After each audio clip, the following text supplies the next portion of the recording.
In the final part of the lecture, we will show how to compute the exact coordinates of our rectangular dual. So if we already have computed a regular edge labeling, how can we get to the rectangular dual of our Ptp graph? For that, we make a detour via ST digraphs.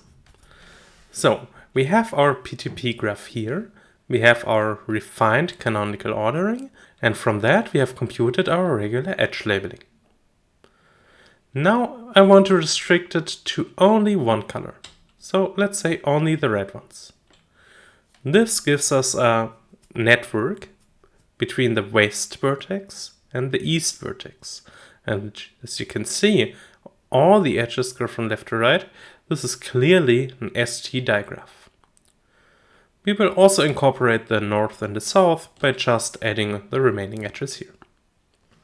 So we have an ST digraph for all those horizontal contacts, and we have an ST digraph for all the vertical contacts. So every edge that we have here corresponds to the case that the rectangle of this vertex lies below the rectangle of this vertex, and they share a horizontal segment. Now we want to compute the x coordinates from this network. So for every rectangle that represents a vertex here, we have to find the x coordinate of the left boundary and of the right boundary. But instead of computing those, we will compute a single x coordinate for every face here. So if we look at the example from earlier, and we remove the red edges. Now we look at this single face here. What does it represent? Well, we have at the top this box, at the left this, on the right these two, and at the bottom this. And in between we have exactly this vertical segment. So this face corresponds to exactly one vertical segment in the rectangular dual. The same way, this face here is between these four boxes and exactly this vertical segment. If this face is this one, this face is this one, this face is this one, this face is this one. And for what is on the outside, the left boundary is this face, and the right boundary is this face. So if we find a coordinate for all these faces, then it gives us the left boundary and the right boundary of all the rectangles. So let's have a look at the dual. We take a vertex in every face and we connect them from left to right if the faces are adjacent. And this again is an ST digraph from the leftmost face to the rightmost face. It's basically the same graph as we constructed in the orthogonal layout lecture, where we wanted to find again the left and the right coordinate of all the faces, and we wanted to make everything compact. And now we compute a topological order on this. So we want some ordering such that for every edge, the source has a smaller number than the target. And this is easy to do with a DFS, for example. And these are exactly our coordinates. That's it. Now to read off the coordinates for the vertices, let's say for this vertex here, we look at what is the face on the left, it's this one here with a 1, and what is the face on the right, this one here with a 4. And the left and the right mean between an incoming and an outgoing edge. So this here is at the bottom because it has two incoming edges. That means that this rectangle shall get left boundary 1 and right boundary 4, and we draw it like that. Similarly for this vertex, we have on the left this, on the right this, so it's between 7 and 10. And that we do for all the faces. So our algorithm looks like this. For a Ptp graph, we first find a rectangular edge labeling with the algorithm from part 4. Then we construct a south-north network, G vertical, that consists of the blue plus the ordered edges. We construct the dual of it and compute a topological ordering. And for every vertex, let G and H be the face on the left and right side of it, we get the first x coordinate via the topological ordering of the left face and the second coordinate via the topological ordering of the right face. For the vertices on the outer face, the north goes from 1 to the maximum -1, the south goes from 2 to the maximum. And analogously, we compute the y-coordinates. And then for every vertex, we assign a rectangle that's bounded exactly by these 4 coordinates that we computed. Let's have a look at an example. We again have this graph here. We already have the topological ordering of all the faces. And now we want to read off the x-coordinates. For the south and the north, we have 1 to 15 and 2 to 16. The west is between 0 and 1, the east between 15 and 16, A is between 1 and 3, B is between 3 and 5, C is between 5 and 14, and so on. For the y-coordinates, we again have the west goes from 0 to 9, the east from 1 to 10, and we can read off all the coordinates. I don't draw them here, but we can easily draw this. So let's try to do at least a start. We start with the north, that's between 1 and 15 horizontally, and between 9 and 10 vertically, so it lies here at the top. The west is between 0 and 1 horizontally, and between 0 and 9 vertically, so it's here. The south between 2 and 16 horizontally, and between 0 and 1 vertically. Here, the east between 15 and 16 horizontally, between 1 and 10 vertically, so it's here. So we already have the outer face correctly. For 1, it lies between 1 and 3 horizontally, and 1 and 2 vertically, so it lies here. B between 3 and 5, so it goes from here to here, and vertically again from 1 to 2. C goes from 5 to 14, so from here to here, and we don't have the y-coordinate, but it's also 1. And that way we can continue reading off all the coordinates, and if we combine everything, then we get the rectangular dual. So we have the algorithm. We technically still have to show that it's correct. I will give a sketch of the proof here. So let's say that we have a red edge UV. That means we have a contact between those rectangles, where the contact is a vertex segment and V lies to the right of U. So for it to be correct, we must have that the right boundary of U has the same coordinate as the left boundary of V. Let's have a look at the situation. What other edges do we have here? By the regular edge labeling, we know we might have some more red incoming edges here, but then blue incoming, and on the other side we have blue outgoing. Here again might have more red outgoing, then here we have blue incoming, here we have blue outgoing. Now we want to have a look at this face in the dual graph of the blue.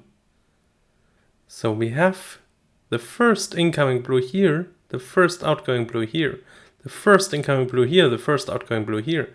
That means that the face to the right of you is the same as the face to the left of you.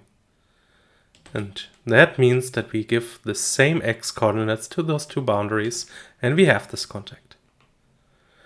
And we can do the same thing for blue edges, for incoming, for outgoing. It's always the same proof. We just change the color and the directions.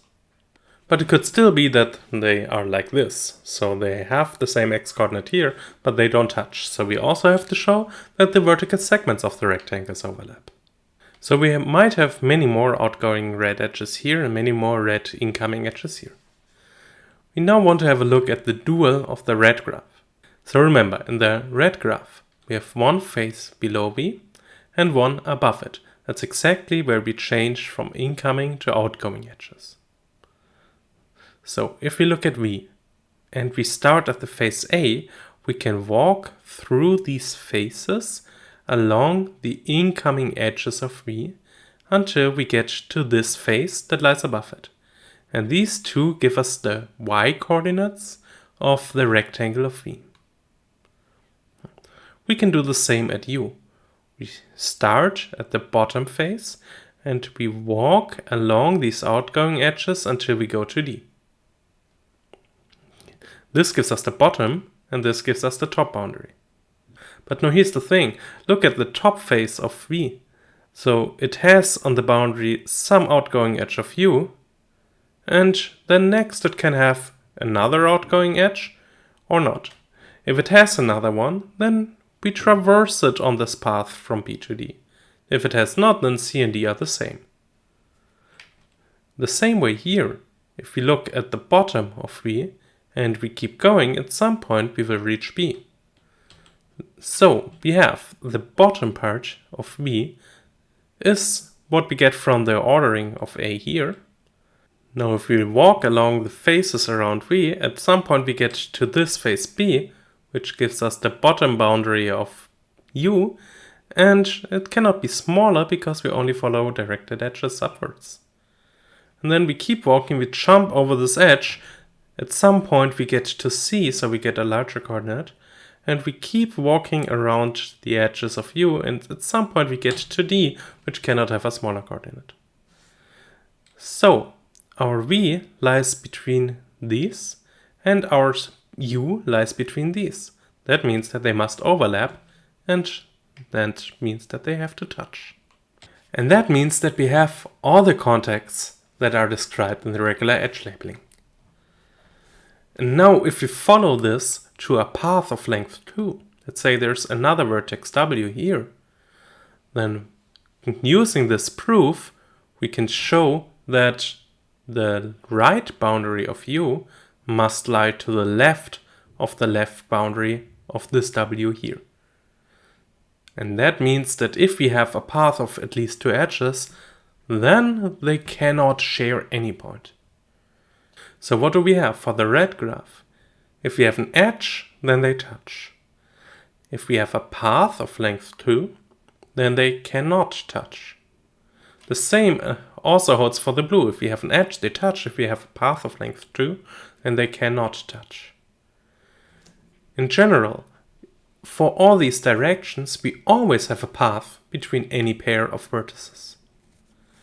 And extending this proof also to bicolored paths, we can show that if we don't have a single edge, then the boxes cannot touch, and that means that we have no 2 boxes that overlap, and we have exactly all the contacts that we want. If you want more details on that step, you can have a look at the original paper by he. So let's summarize. Every properly triangulated graph has a rectangular dual, and we compute it in linear time. For that, we first compute a planar embedding, then a refined canonical ordering. From that, we traverse the graph and color the edges to get a regular edge labeling. We construct our 2 networks, the vertical and the horizontal. We construct their duals. We compute a topological ordering for the vertices of the dual. And we assign coordinates to the rectangles representing the vertices by this topological ordering. There's one more thing I want to tell you. We came from those cartograms, and in the cartograms we have prescribed areas for the rectangles. That's something we did not really look at here. But there are some layouts that work for any area assignment, and those layouts are called area universal. So if any assignment to the rectangles can be realized by a combinatorially equivalent rectangular layout, then it's area universal. And combinatorially equivalent just means they have the same regular edge labeling. And there is a paper by Epstein et al. That say it's area universal if and only if it is one-sided. And one-sided means that we can recursively either take a vertical or a horizontal cut and split it into 2 instances. So here we can vertically cut here, then we can horizontally cut here and here, vertically cut here, and so on. And in this example, it's not one-sided because there's no vertical or horizontal line that splits it into 2 parts. We always have to cut through a rectangle. So this area universal, this is not. Also, we can always find an area universal rectilinear representation. And Alam et al. Showed that if we are allowed to have 8 bands instead of 4, then we can always do it. And that's also the lower bound. Those representations then look like this. We might have some larger things.